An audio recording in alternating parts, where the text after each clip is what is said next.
अच्छा, पाप ग्रह अगर जैसे मैं बोल रहा था कि पाप ग्रह एकादश का स्वामी होकर अगर केंद्रपति होता है तो उसकी दशा जो है बहुत ही शुभ फलदायक होता है। एकादश पति है, वो फिर से किसी ना किसी वजह से जो है केंद्रपति बन गया।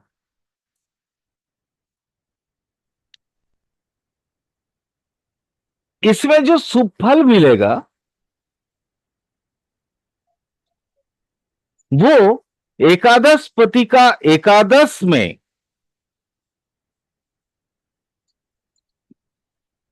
ध्यान से सुनना इस बात को। अच्छा, प्रैक्टिकली थोड़ा सा चार्ट बना के दिखाते हैं।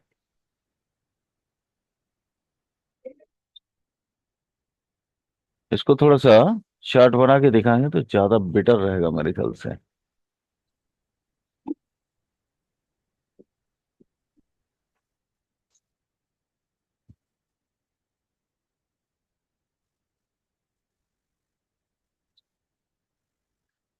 अब मान लो ये एकादश एकादश का जो स्वामी ग्रह है एकादश पति अपने से एकादश में आ गए। ये इसका जो लॉर्ड है एक्स वाई जेड, मान लो एक्स है, वो अपने से एकादश में आ गया। एक्स यहां पे आ गया और सेकेंड लॉर्ड के साथ, सेकेंड लॉर्ड के साथ उसने संबंध बना लिया।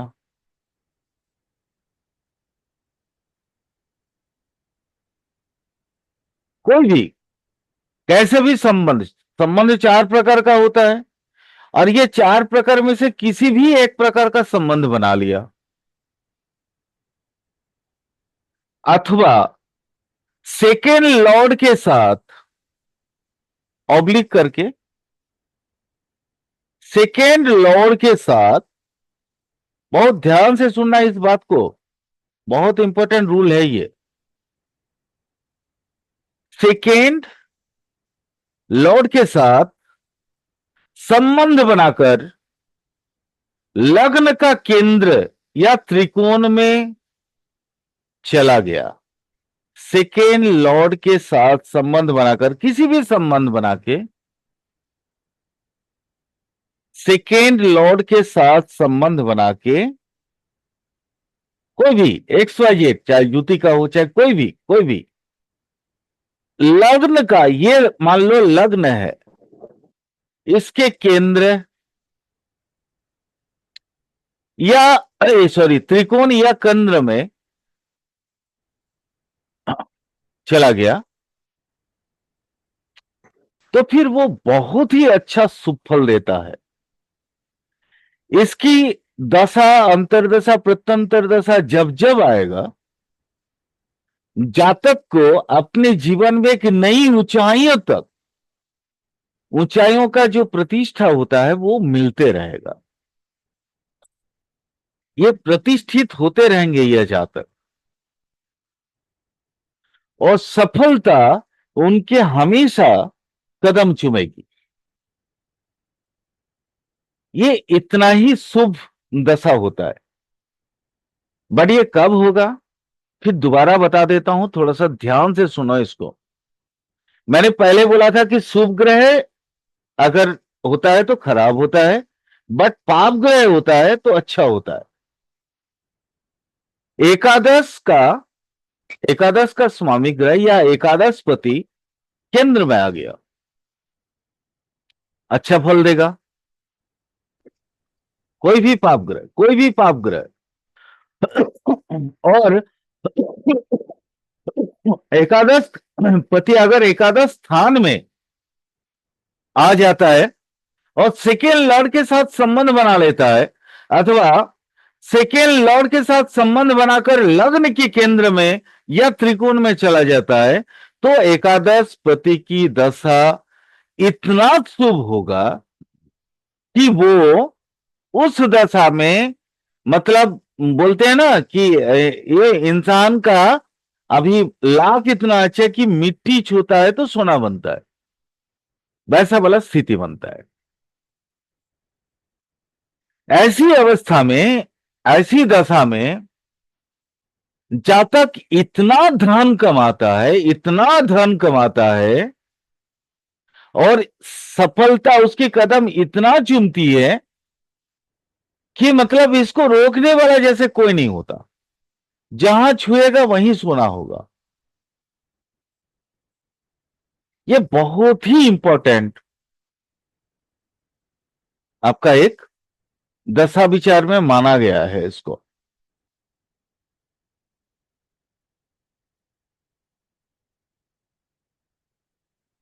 क्लियर हो गया सबको?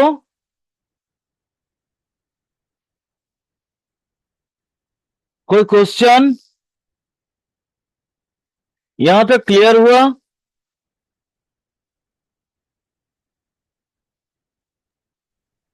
सर ये पूर्ण रूप से शुद्ध होना चाहिए ना, कोई पाप दृष्टि वगैरह तो नहीं आनी चाहिए ना?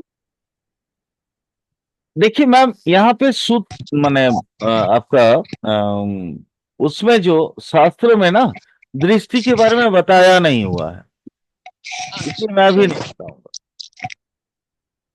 वहां ठीक। पे सिर्फ बताया हुआ है इतना कि एकादश पति पाप ग्रह है और वो केंद्रपति बन गया, ठीक है, और हम्म। सेकेंड के साथ संबंध बना के लगन के केंद्र में या त्रिकोण में चला गया, तो फिर वो अपनी दशा में इंसान को रंग से राजा बनाता है। ये सूत्र है। यहां ठीक सर। दृष्टि के बारे में बात नहीं किए हैं। ठीक है सर। अब आगे अगर कुछ बोलेंगे तो वो मेरा मत होगा ना। मैम मेरा मत हम्म। मैं सूत्र लिखाते समय कहीं नहीं लिखाता हूं, ठीक है। ठीक है सर। वो प्रैक्टिकल के समय में मैं आपको बताऊंगा कि ठीक कहां है। कहां कौन कौन सी प्रॉब्लम और होती है, ठीक है। लेकिन जी ये सर। सूत्र ऑथेंटिक है मैम, सूत्र ऑथेंटिक है।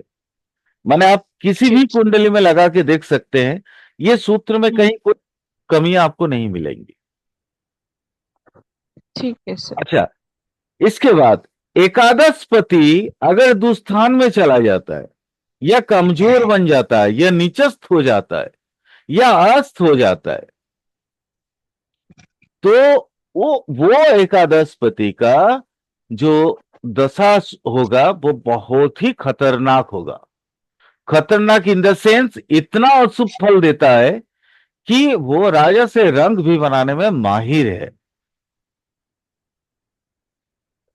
उसके अंदर इतने दोष देता है ना कि एक बार दोबारा बोलेंगे तो? आप लोग कल्पना नहीं कर सकते हैं क्या क्या होगा। थोड़ा सा एग्जांपल दे देते हैं। जातक का अर्थ हानि होगा, हर प्रकार के कर्म में उसका बाधा आएगा, उसका जो मंथली रोजगार है उसमें कमी आ जाएगी, ठीक है। उसके एकादश का जितना गुण है, जितना कारक तत्व है, सब में कमी मिलेगा उसको। उसके स्त्री के गर्भ का संतान नष्ट हो जाएगा, मिसकैरेज हो जाएगा, ठीक है। उसके अगर बेटी होगी तो उसको वैधव्य दोष लग जाएगा, वो विधवा हो जाएगी।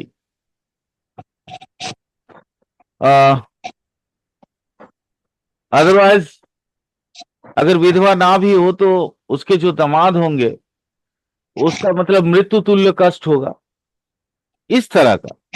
माने यहाँ कोई मैं आपको फाइनल रूल, ये फाइनल प्रेडिक्शन की बात नहीं कर रहा हूं। बाकी सारे प्रेडिक्शन मैं हमेशा बोलता हूं अपने विवेक बुद्धि लगा के प्रेडिक्शन करिएगा, क्योंकि प्रेडिक्शन करने से पहले ग्रह के स्ट्रेंथ देखना जरूरी है, और बाकी संबंध भी देखना जरूरी है।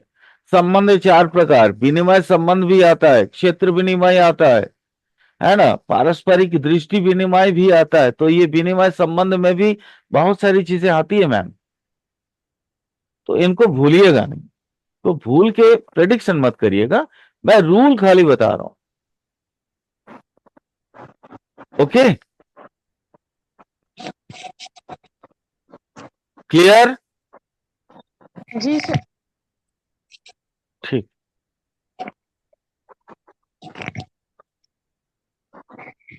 एकादश भाव मैम आय भाव भी है ना, जी। तो आय भाव भी बोला जाता है इसको।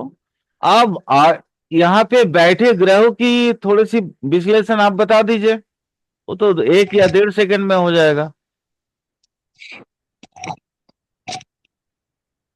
बोलिए।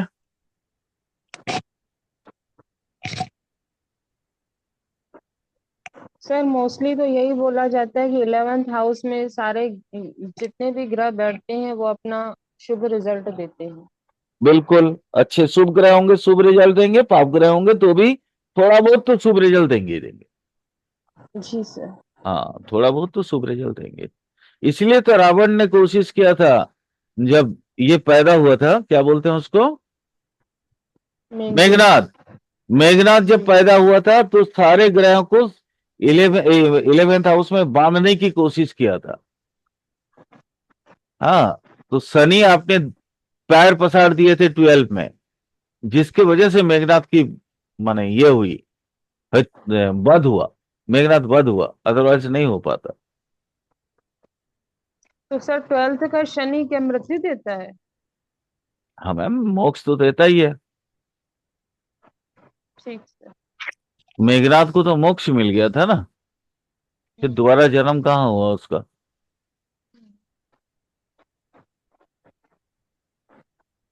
ओके, आगे चले।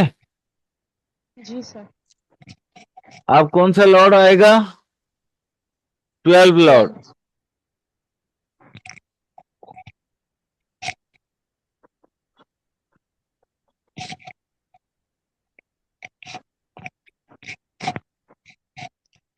12 लॉर्ड।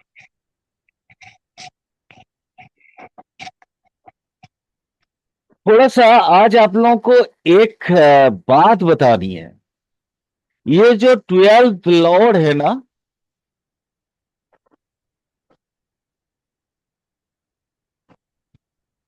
आप लोग बचपन में पढ़े होंगे, पराश्रयी एक तरह का छोटे छोटे ऑर्किड होते हैं,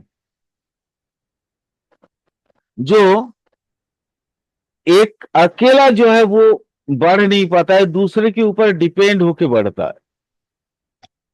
विरुद्ध प्रकार का या ऑर्किड टाइप का जो भी पौधे होते हैं, सुना है ना ये आपने।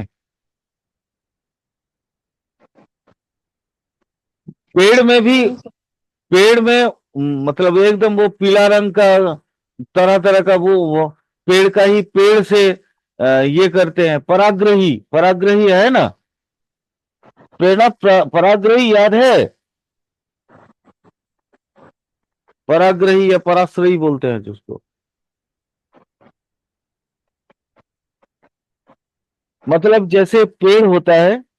संजीव जी बता पाएंगे कोई, ये तो बचपन में हम लोग पढ़े हैं, जैसे ऑर्किड टाइप का जो होता है ना, जैसे ये पेड़ की शाखा है, यहाँ पे पैदा होता है, इस जगह पे, यहीं से फूलता फलता है वो।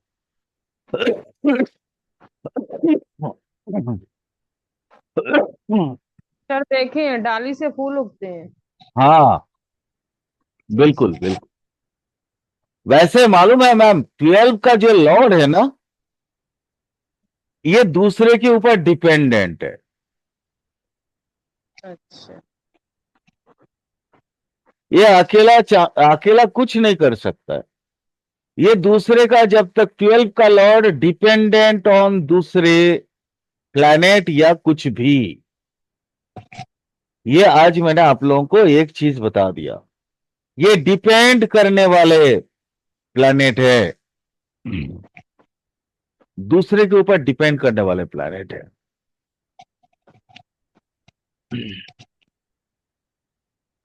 इसीलिए अकेला 12 लॉर्ड कुछ भी नहीं कर पाता।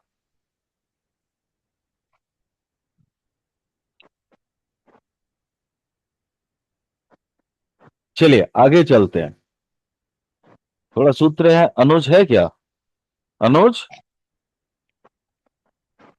नहीं आया क्या।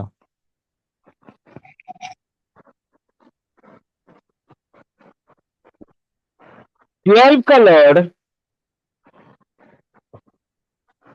अगर किसी भी शुभ ग्रह के साथ संबंध बना ले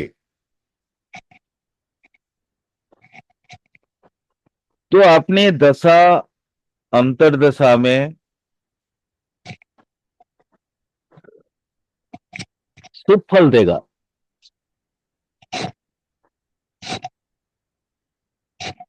12 का लॉर्ड किसी भी अशुभ ग्रह से, पाप ग्रह से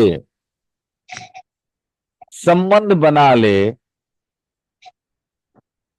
तो अपने मतलब दशा अंतर्दशा प्रत्यंतर दशा में पाप फल देगा।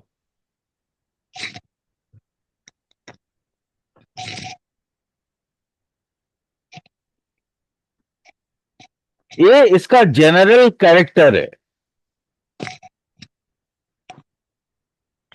ये अकेला कुछ नहीं कर पाता, ये जिस ग्रह के साथ बैठता है उस ग्रह की मतलब कंडीशंस लेके अपने आप को डेवलप करता। अब कुछ स्पेसिफिक बात बता रहा हूं, इसको थोड़ा नोट कर लीजिएगा ताकि मतलब आप लोगों के लिए सुविधा हो या भूले नहीं आप। द्वादशपति शुभ ग्रह होकर अगर द्वादश में बैठता है तो इसके दशा अंतर्दशा प्रत्यंतर दशा में जातक का ऋण मुक्ति होगा।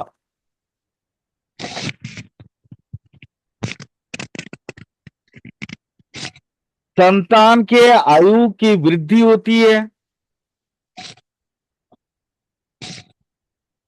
जातक धर्म कर्म और अच्छे कामों में अपनी पैसा खर्च करता है।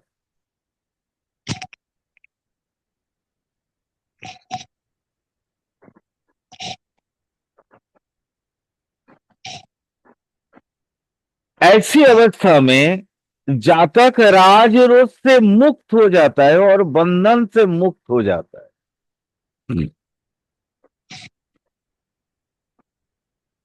थोड़ा स्टार मार्क देके लिख लीजिएगा, गोचर में भी सेम रिजल्ट मिलता है।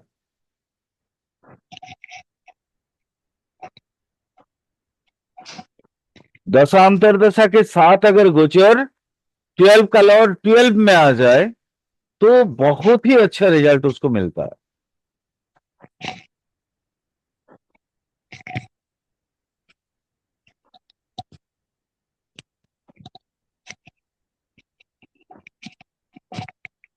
बंधन मतलब आप मान लीजिए किसी कारणवश उसको बंधन हो गया था, जेल चला गया था, किसी भी कारण में हो सकता है, बट जैसे गोचर में भी अगर 12 का लॉर्ड 12 में आ जाता है तो संगे संगे जेल से निकल जाएगा वो।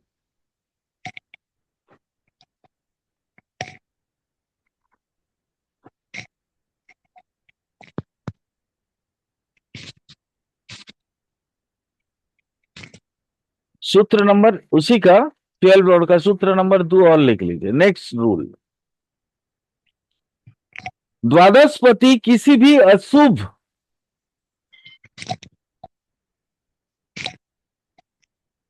भाव के स्वामी ग्रह के साथ संबंध बना ले। आप लोगों को याद होगा मैंने अशुभ भाव के बारे में बताया है, अनुकूल भाव और प्रतिकूल भाव की जो क्लासेस करवाए थे वहां पे प्रतिकूल भाव मैंने आप लोगों को बताया था। अशुभ भाव दुस्थान को बोला जाता है जनरली।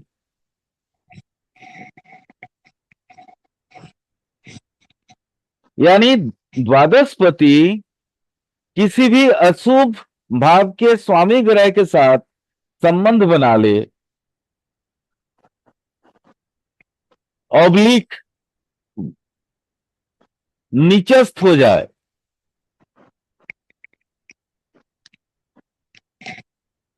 अथवा अस्त हो जाए,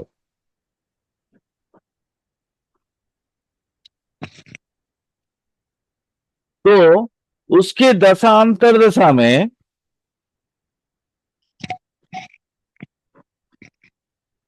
संतान हानि, कमा, कारावास, कमा फालतू का नुकसान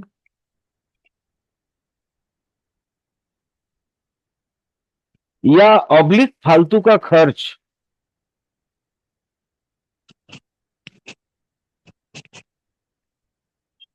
कमा राज रोष,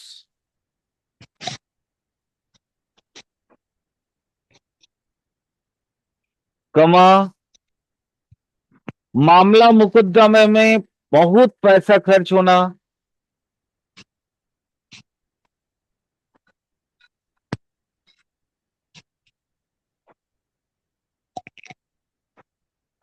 कलंक लगना,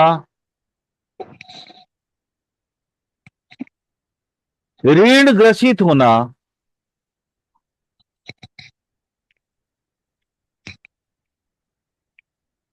अपयश मिलना इत्यादि अशुभ फल मिलता है।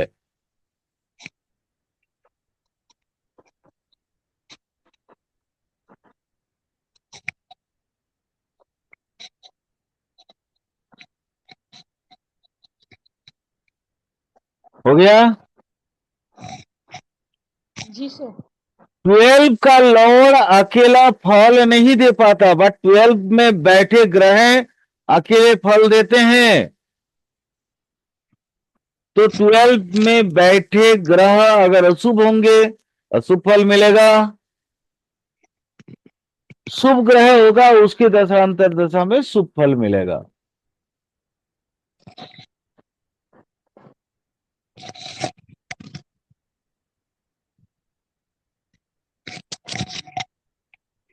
बहुत खास एक इंपॉर्टेंट रूल दे रहा हूं, ये इसको बड़का स्टार बना के लिख लीजिएगा।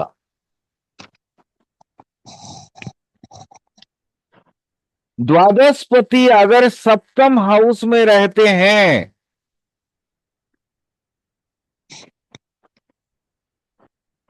तो सेकेंड मैरिज कॉन्फर्म है।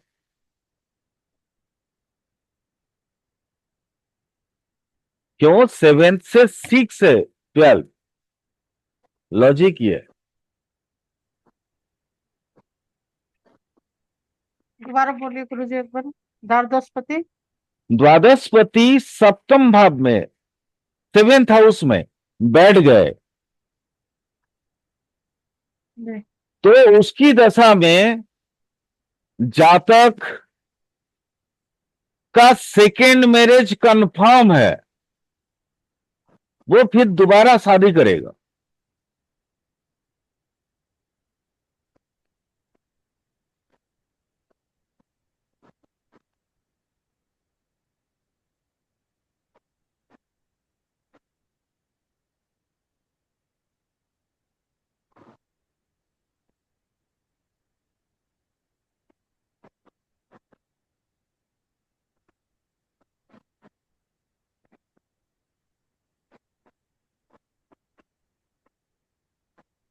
क्लियर?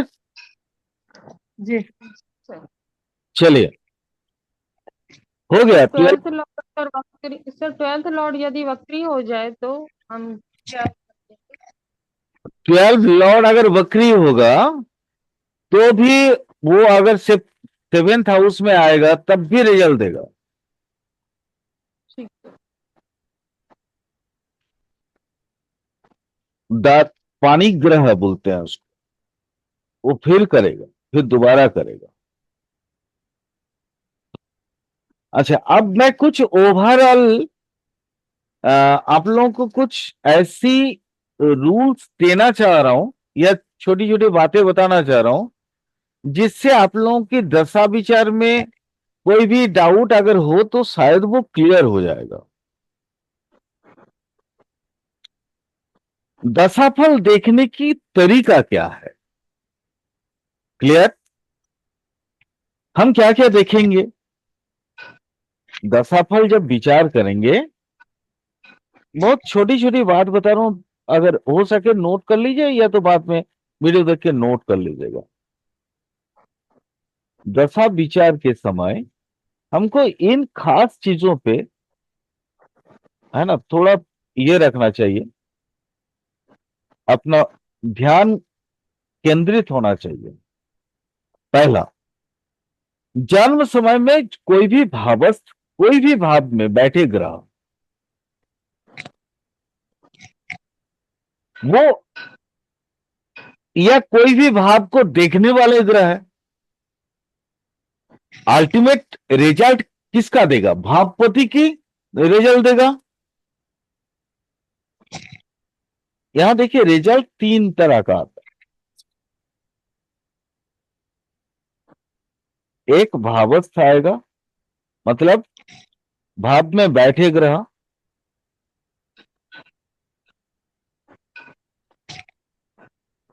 तीन प्रकार का रिजल्ट मिलता है। कोई भी एक, पहला नंबर भाव में बैठे ग्रह का रिजल्ट मिलेगा।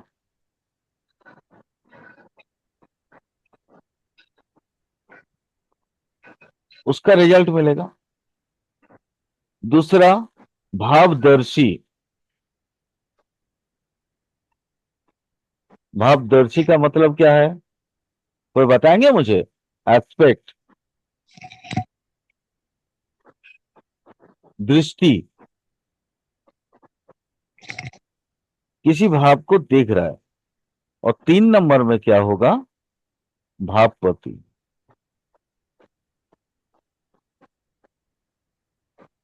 जैसे मान लीजिए कोई दशा एक्टिवेट होता है, तो अपने को यह विचार करना है इसका वर्ग बल कैसा है।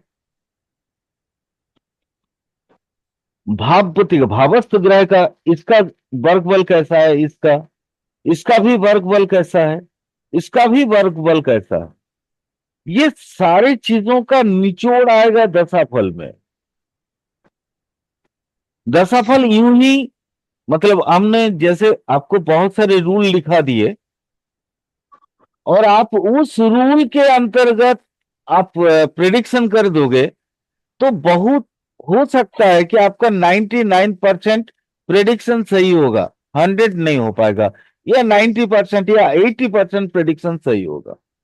बट अभी जो चीज बता रहा हूं मैं, अगर इसको आप दिमाग में रखेंगे तो आपका प्रिडिक्शन जनरली गलत नहीं होगा।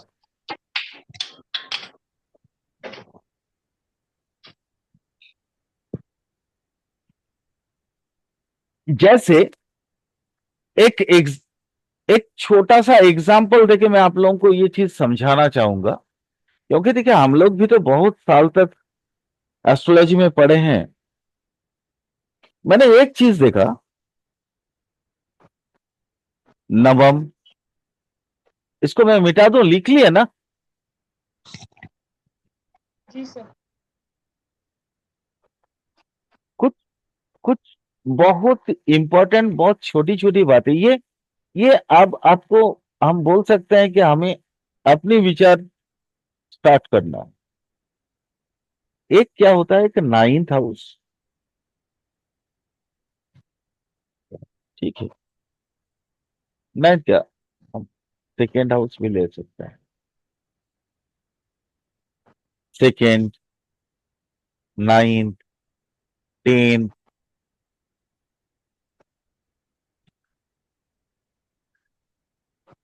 ये भाव प्लस केंद्र,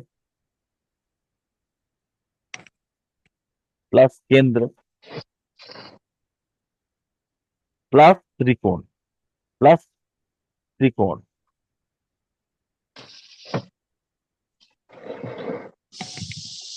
इसमें जो बैठे ग्रह होते हैं या इसके जो भावपति होते हैं, भावेश होते हैं, ये जनरली किसी ना किसी प्रकार से बलवान होते ही हैं,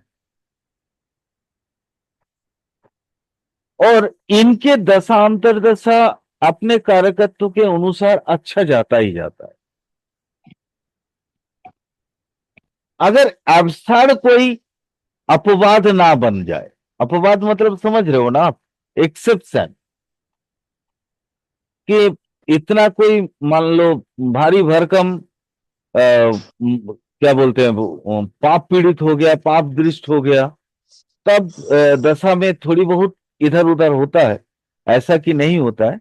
लेकिन जेनरली हमने देखा है कि ये सब का ना अच्छा जाता है। उसमें साथ में आप लग्नेश को ले लो, लग्नेश को भी इसमें जोड़ लो। अच्छा, उसके अलावा जो उच्चस्थ ग्रह होते हैं, नवांश में जो उच्च होते हैं, है ना, वर्गोत्तम होते हैं, पारिजात वर्ग में होते हैं, जो अच्छे उत्तम वर्ग में आते हैं, अच्छे वर्ग में आते हैं, ये जनरली ये लोग अच्छे रिजल्ट देते हैं अपने दशांतर के समय। बहुत, मैंने बोला बहुत अपवाद ना हो जाए, तो उस समय अपने को जनरली आप समझ सकते हैं ये अच्छा रिजल्ट मिलेगा। लेकिन कभी कभी ऐसा होता है कि गोचर भी इफेक्ट होता है ना। आज एक पते की गुरु ज्ञान दे रहा हूं, मान लो अच्छी रिजल्ट, अच्छी दशा चल रहा हो, इन भावों का भविष्य का रिजल्ट दशा चल रहा हो, और अचानक आपको लगा कि जातक आपके पास आया, बोला कि नहीं महोदय या महोदया, मेरे अभी समय अच्छे चल रहे थे, अचानक जैसे बिगड़ सा गया है, तो आप देखना कहीं ना कहीं गोचर में उस समय कोई ऐसी ग्रह की क्या बोलते हैं दृष्टि या ज्योति उसके साथ बन गया हो, जो उसके भाव के प्रतिकूल भाव के भावेश है, दशापति है। आपको तुरंत शॉर्ट टर्म के लिए उसका ना उपचार करना पड़ेगा। रेमेडी सिर्फ इतने ही देर के लिए काम करता है, बाकी जगह पे रेमेडीज काम नहीं करते हैं। ये मैं अपना प्रैक्टिकल एक्सपीरियंस बता रहा हूं आप लोगों के साथ, क्योंकि दशा जब होता है तो जनरली हम लोगों के पास लोग आते हैं खराब रिजल्ट पाने के बाद, खराब उनके साथ जब बहुत बुरा चलता है तब ज्योतिष के पास आते हैं। स्वाभाविक रूप से कोई ज्योतिषी के पास आते नहीं है जल्दी। तो अपने को इस बात का गौर करना है, इस बात पे थोड़ा फोकस्ड होना है कि उसका गोचर का निदान अपने को करना पड़ेगा।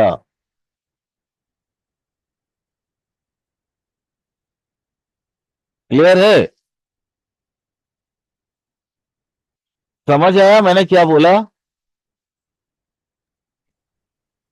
जी सर। समझ आया या नहीं समझ आया लक्ष्मी मैम? जी सर, जी समझ में आ गया। किसी को कोई सर फिर क्वेश्चन? लेकिन सर उस भाव पे अगर कहीं से भी, यानी कहने का मतलब कोई भी विपरीत दृष्टि पड़ रही हो या कुछ भी, तो इफेक्ट आएगा? बिल्कुल आएगा मैम, आएगा। क्योंकि देखिएगा अच्छी दशा चल रखी है, अचानक देखिएगा शॉर्ट टर्म के लिए जब गोचर में जितना देर तक इफेक्टेड होता है, देखिए वैसे भी गोचर जो है, तीन गोचर तो मुख्य होता है ना? कौन कौन सा बोलिए जी तो? सर, गुरु, शनि, राहु। हाँ, गुरु शनि राहु। गुरु शनि राहु बहुत ज्यादा इफेक्टेड होता है, लेकिन क्योंकि ये तो दीर्घस्थायी होते हैं, बाकी जी सब शॉर्ट टर्म के लिए होता है, शुक्र हुआ, मंगल हुआ, जो भी है वो तो मतलब इतना दीर्घकाल तो नहीं चलता है ना? लेकिन खास करके गुरु, शनि और राहु का गोचर फल अपने को देखना पड़ता है। लेकिन मान लीजिए ऐसा भी मैंने देखा है, उतना छोड़े मेरे ही साथ अभी हुआ, अभी 15 दिन से ऐसा ही हुआ, 15-20 दिन के, अब 1 महीना 1.5 महीना, मेरा अभी गोचर भी बहुत अच्छा है, मेरा कहीं कोई प्रॉब्लम नहीं है। लेकिन सडनली ऐसा हाउस एक्टिवेट हो गया कि मेरे घर का फोर्थ हाउस भी मेरा बहुत अच्छा है, लेकिन अष्टम हाउस में एक दृष्टि पड़ गई और मैं डिस्टर्ब हो गया, हॉस्पिटल हॉस्पिटल हॉस्पिटल घूम रहा हूं। आप लोगों को पता है, मैं बीच में क्लास भी नहीं कर पा रहा था, वीडियो भी नहीं दे पा रहे थे, है ना। तो सर अष्टम हाउस हॉस्पिटल सर 12th का आना जरूरी है कि अष्टम से काम मैम, चलेगा? अष्टम हाउस का मतलब होता है ससुराल। अच्छा जी सर। ठीक है, तो ऐसा डिस्टर्ब हुआ, दिस कॉल्ड डिस्टर्बेंस। अष्टम का मतलब मुझे भी तो पीड़ा हुआ, जी सर। मैं अपना शेड्यूल से भटक गया, हम्म, है ना। हम्म, तो इन चीजों से देखिए, बाकी मैं जो भी बोलता हूं, देखिए प्लैनेट कुछ ना कुछ अच्छे के लिए करते हैं। प्लैनेट भी, प्लैनेट का काम है, भगवान शिव ने जो लिख दिया हमारे कपाल पे, वो जो ललाट पे जो ललाट लिखन बना हुआ है, उसको वो क्या करता है ना, प्रतिष्ठित करता है या धरातल पे लेके आता है। प्लैनेट का भी तो कोई दोष नहीं है, लेकिन ये शॉर्ट टर्म के लिए हुआ। देखिए मेरे बहुत ज्यादा कोई प्रॉब्लम बहुत ज्यादा नहीं हुआ, लेकिन डिस्टर्ब तो होगा ना, शेड्यूल तो बिगड़ गया ना फिर। तो लेकिन सर एक चीज बोलते हैं, अगर उस भाव को अपना लीजिए तो वो दिक्कत नहीं देता, तो आपके साथ तो वो रूटीन में है भाव। हाँ, रूटीन में है, लेकिन उसके बावजूद भी तो देखिए 3 दिन 4 दिन तक 5 दिन तक तो हम एस्ट्रोलॉजी भी नहीं पढ़ा पाए, हुआ ना ऐसा। जी। जी सर। जबकि हम जैसे एस्ट्रोलॉजर के लिए 8 हाउस हमारा सपोर्टिव भाव है। जी सर, वही इसीलिए पूछ रही हूँ। मैंने इसलिए बोला कि गोचर भी मायने रखता है। और सर इस यानी कि सर बोलिए। सूर्य की दशा, मान लीजिए किसी की सूर्य की दशा अच्छी चल रही है और शनि उसको दृष्ट कर रहा है, तो यानी वो इफेक्ट डालेगा। बिल्कुल डालेगा मैम। ठीक सर। तो सर यहाँ पे हम लोग शनि को यानी कि उनके उपाय, यानी शनि को निरस्त करें ना? शनि को निरस्त करने की बजाय मैं तो उल्टा सोचता हूं, जी सर। क्योंकि शनि का जो काम है वो आप निरस्त करके भी उनको मतलब निरस्त नहीं कर वो सकेंगे। सर वो दृढ़ है बहुत। हाँ, तो आप सूर्य की ये स्ट्रेंथ बढ़ा दो, अच्छा ठीक सर। तो यानी क्या सूर्य को होगा। पावर करते हैं कि आप, शनि को। मैम आप एक चीज सोचो, आपके जो दुश्मन है वो तो बुलेट मारेगा ही, आप जी लड़ाई जी के जी। मैदान में हो, तो आपके बुलेट प्रूफ जैकेट तो कम से कम अच्छा हो। ठीक सर ठीक। कहने का मतलब आप समझ गए ना। जी सर। तो देखिए, बार बार बोलता हूं, ये रेमेडीज भी एस्ट्रोलॉजर बहुत गलत कर लेते हैं कभी कभी। तो जो आपका, देखिए आपके दुश्मन को आप चाय पिला दिए, है ना, हम्म। मिठाई खिला दिए, लेकिन वो युद्ध के दौरान अपना गोली तो नहीं बंद करेगा ना, वो आप पे तो मारेगा ही मारेगा, क्योंकि ये तो उसका जी ड्यूटी है। जी जी जी जी जी। तो शनि का मैम ड्यूटी है दृष्टि देने के बाद आपको परेशान करना। ठीक सर। आप कह रहे हैं वो बुलेट पहन ले, bullet proof proof bullet bullet proof पहन। जैकेट पहना दीजिए। तो जी आप जी जी। बोलिए रोली लगा के कम से कम वो रोली का रेगुलर सुबह शाम ये करें, सूर्यार्घ दे, और जी सूर्य का जितना तरीके का मतलब अच्छा से अच्छा आप उपाय दे सकते हैं वो दीजिए। ठीक सर। क्लियर? और कोई जी क्वेश्चन? क्लियर। No sir.